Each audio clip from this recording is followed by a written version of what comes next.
luruskan. Tanya kepada yang bersangkutan, saksi dia sudah diserahkan dia belum kepada penyidik? Saksi dia sudah dibawa dia belum ke hadapan penyidik?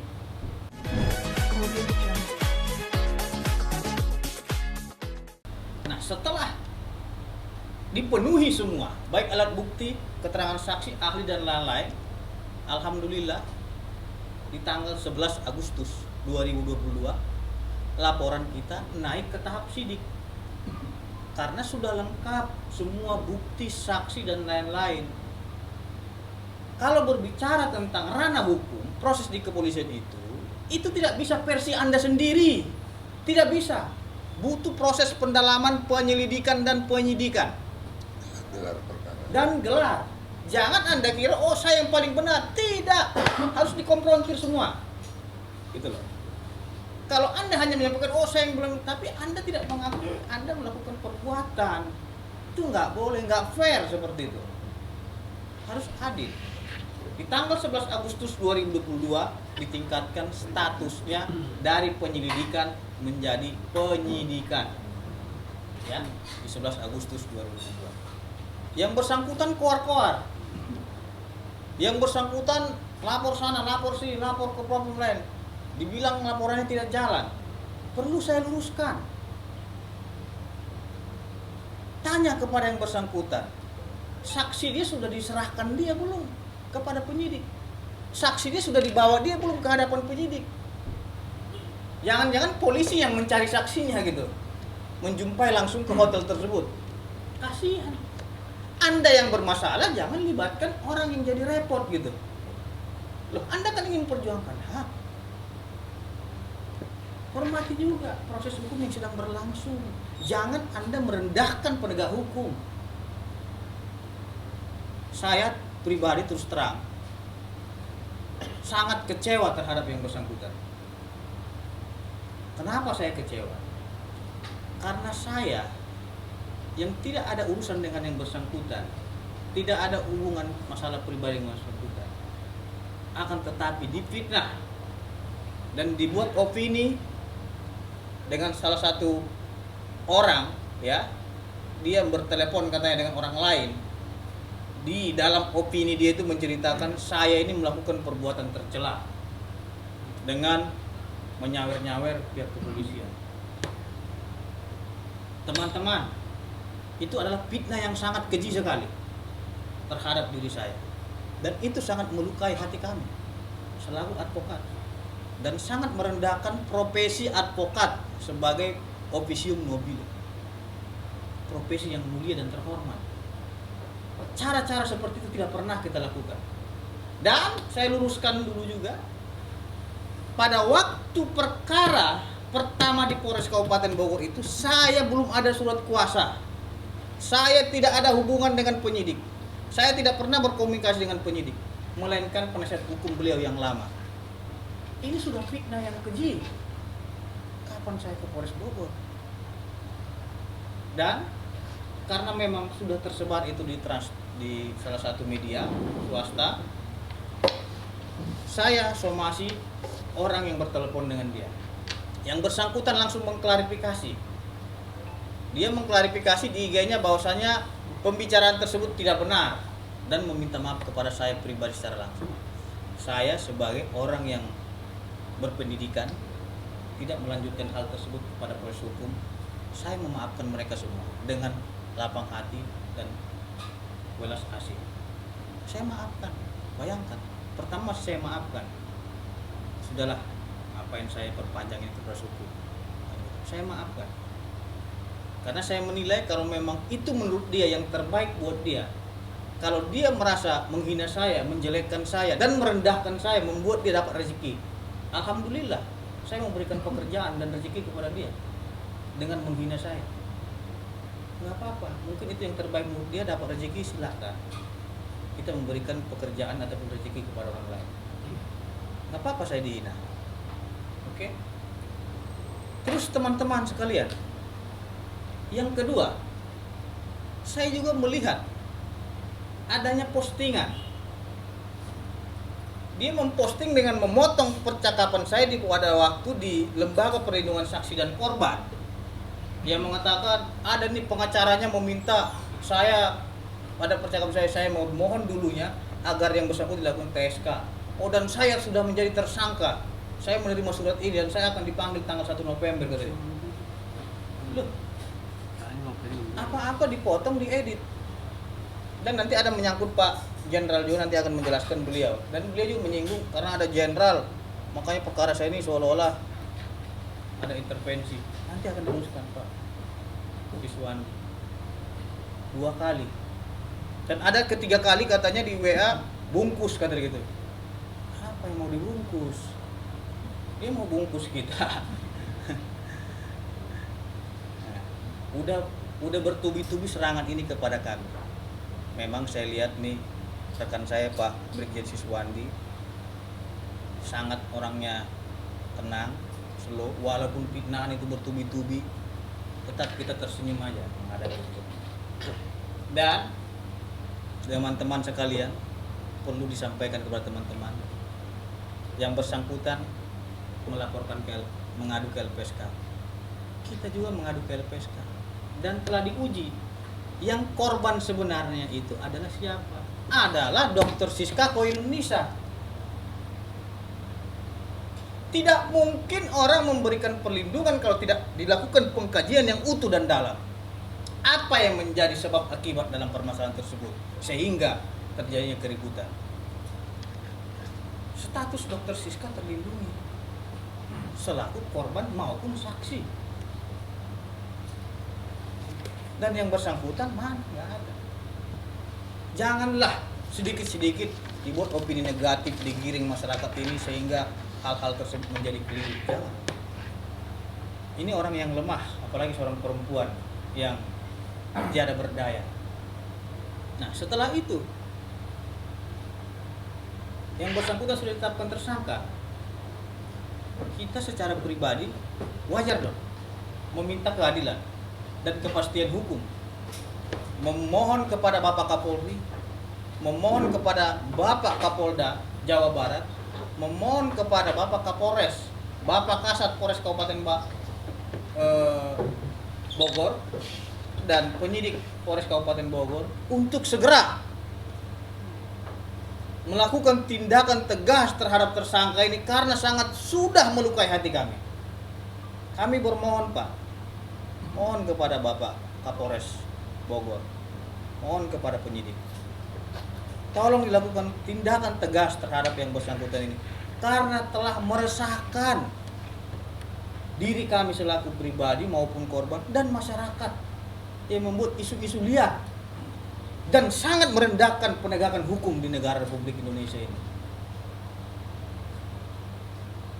Ini sangat luar biasa, sangat merendahkan dan melukai hati kami.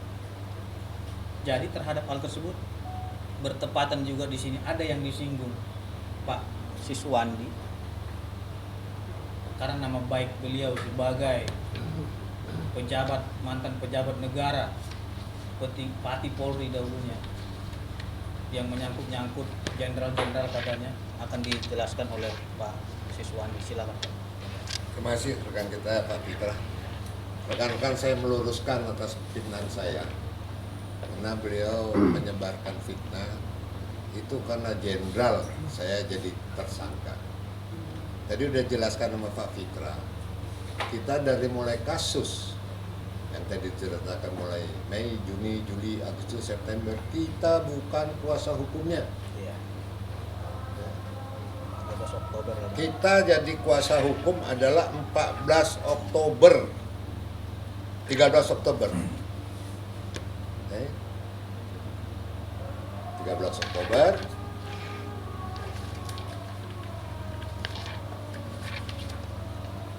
Ini tanda tangannya 13 Oktober.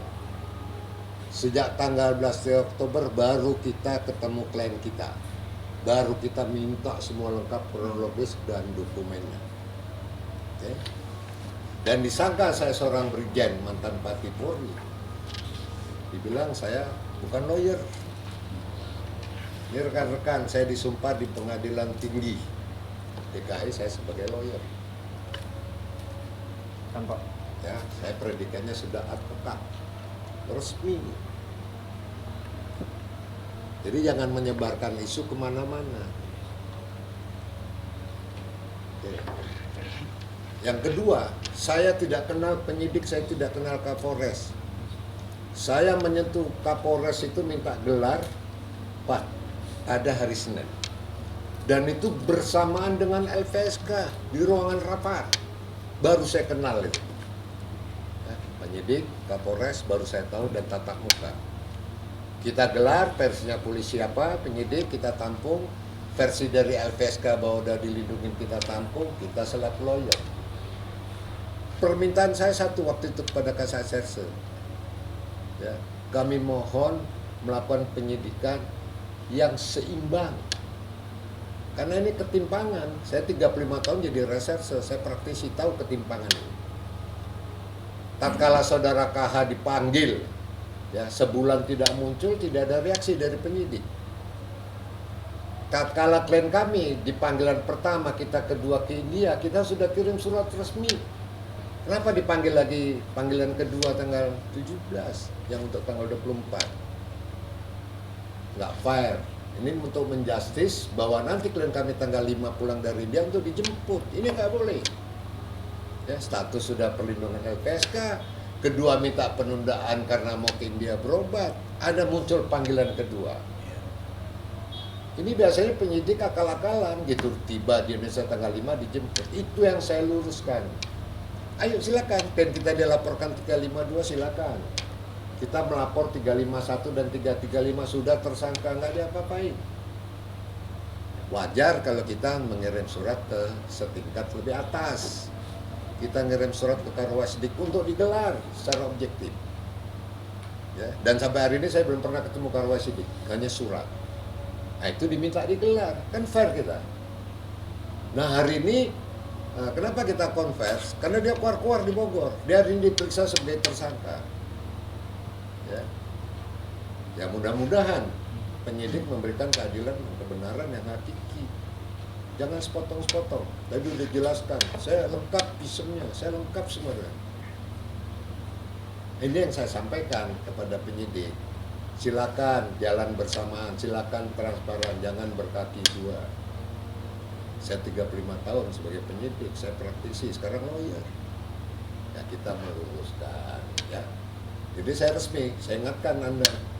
Ya, Anda sudah memfitnah klien kami, sudah memfitnah saya. Kita belum bertindak, belum kita mengatakan apa-apa, baru hari ini konvers. Yang dibilang dokter sisa, dokter palsu lah, yang nggak ada izin, kita penipu, kita mesti diam aja. Yang polisi mengintervensi, saya lawyer, kita mesti diam aja. Nah hari inilah baru kita konvers. Ini dari kami, mungkin dilengkapin atau ada tanya jawab. Silakan teman-teman. Dan keributan itu ada dua adegan. Jadi saya luruskan begini. Setelah kejadian di dalam ruangan itu selesai lah. Yang dilempar tas, yang dicepit, yang diseret, apa-apa selesai. Disuruhlah, diseret keluarlah Siska. Dokter Siska keluar. Di dalam ada orang dong. Dokter Siska itu ngetok ya untuk mengambil tas. Berarti di dalam ada persiapan dong. Kita lihat dari videonya ini ada 2 handphone. Satu handphone mati mungkin ya ditaruhkan di satu tempat, satu berjalan. Ini apa maksudnya? Motifnya apa?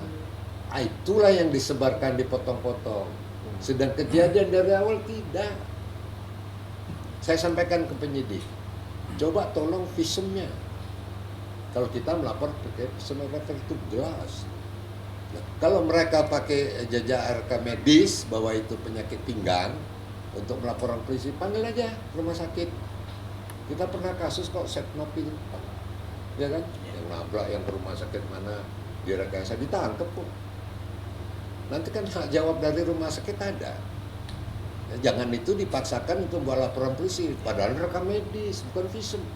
Nah, itu kewenangan penyidik, saya hanya memberikan masukan. Itu udah saya sampaikan, ada notulennya ada. Itu notulen kita buat, kita kirim juga ke Polres Kasat. nggak dikomplit juga si notulen, karena di situ pembicaraan kasat ada, pembicaraan LPSK ada, pembicaraan dari PH ada, dirangkum oleh 2 notulen, itu jadi kita kirim. Kalau kasat merasa itu tidak sesuai dengan apa yang disampaikan waktu rapat, komplain dong notulen, namanya notulen.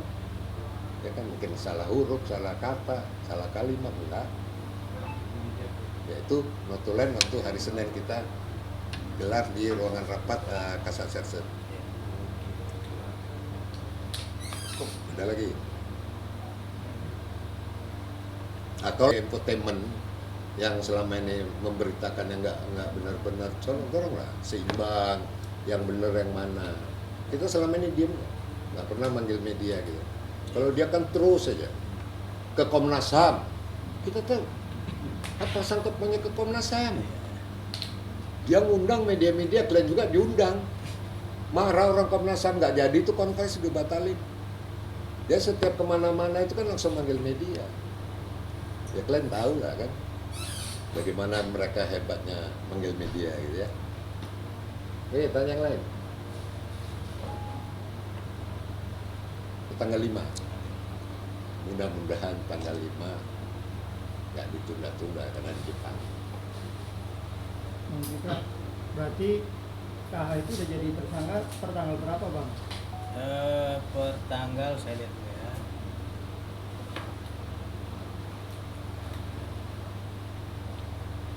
Per tanggal 26 Oktober.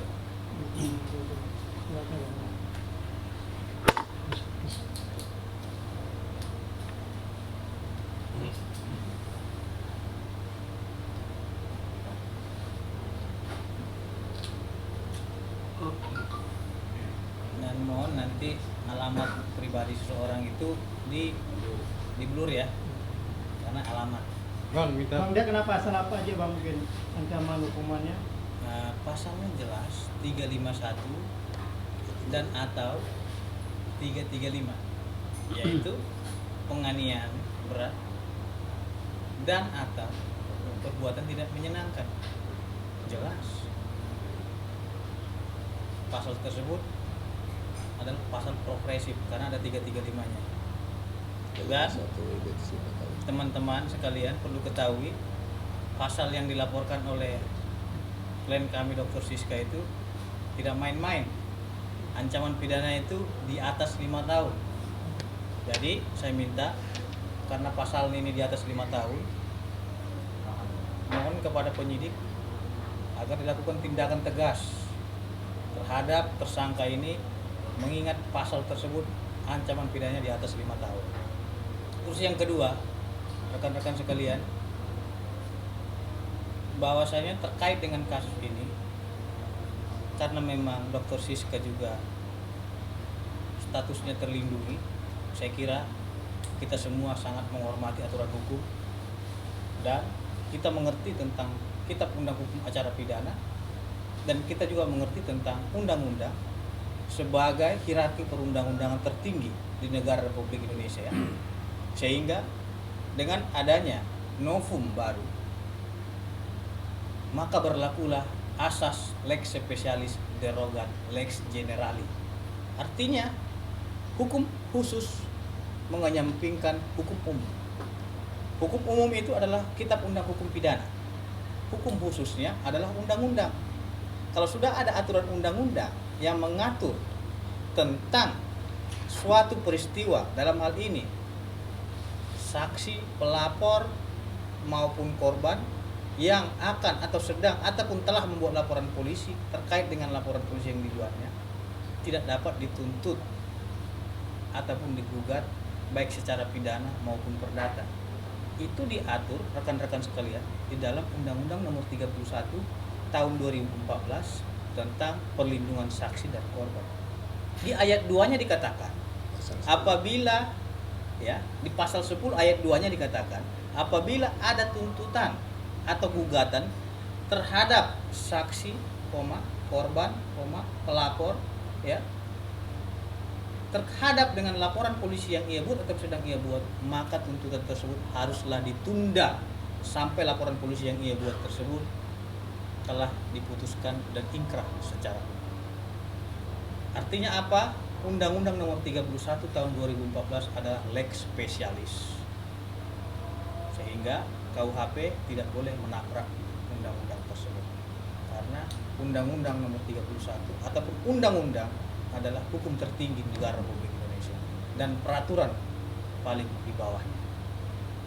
Dan itu tidak boleh bertentangan dengan undang-undang ataupun aturan yang di bawahnya, sehingga jelas masuk dalam kategori asas lex superior derogat legi inferior. Artinya suatu peraturan yang lebih tinggi tidak boleh dilanggar aturan-aturan yang di bawahnya. Gitu. Bang, tindakan tegas itu maksudnya minta penahanan gitu bang, KH-nya. Oke, gimana? Tindakan tegas itu maksudnya minta polisi menahan KH gitu, gimana bang? Jelas kita minta tindakan tegas. Tindakan tegas itu kan, kalau sudah berbicara tindakan tegas itu kan polisi yang menilai tindakan tegas itu seperti apa. Bisa seperti penjemputan, penahanan, dan surat perintah membawa. Kita tidak mau mengintervensi polisi, makanya bahasa saya mohon tindakan tegas. Silakan polisi yang menilai atas ketidakkooperatifan yang bersangkutan, gitu loh. Karena kita nggak mau mengintervensi proses hukum. Buat apa? Kita masyarakat lemah yang biasa meminta keadilan untuk mendapatkan perlindungan hukum terhadap klien kita. Dan rekan-rekan ketahui bahwasanya Dr. Siska itu berobat juga ke India adalah salah satu pemenuhan hak medis dia. Sebagaimana yang telah terlindungi, yaitu beliau mendapatkan hak pemenuhan medis, hak prosedural, dan hak untuk direhabilitasi. Jadi jangan juga rekan-rekan sekalian arogan untuk memaksa diperiksa Dr. Siska karena untuk kepentingan berobat. Instansi negara adalah instansi yang resmi. Saya kira semua teman-teman mengerti lembaga perlindungan saksi korban itu adalah instansi resmi pemerintahan yang dilantik oleh Bapak Presiden Joko Widodo sendiri dan dibentuk oleh negara. Kita sama-sama menghormati instansi negara, instansi resmi. Kita menjunjung tinggi equality before the law dan kita menjunjung tinggi keadilan. Gitu.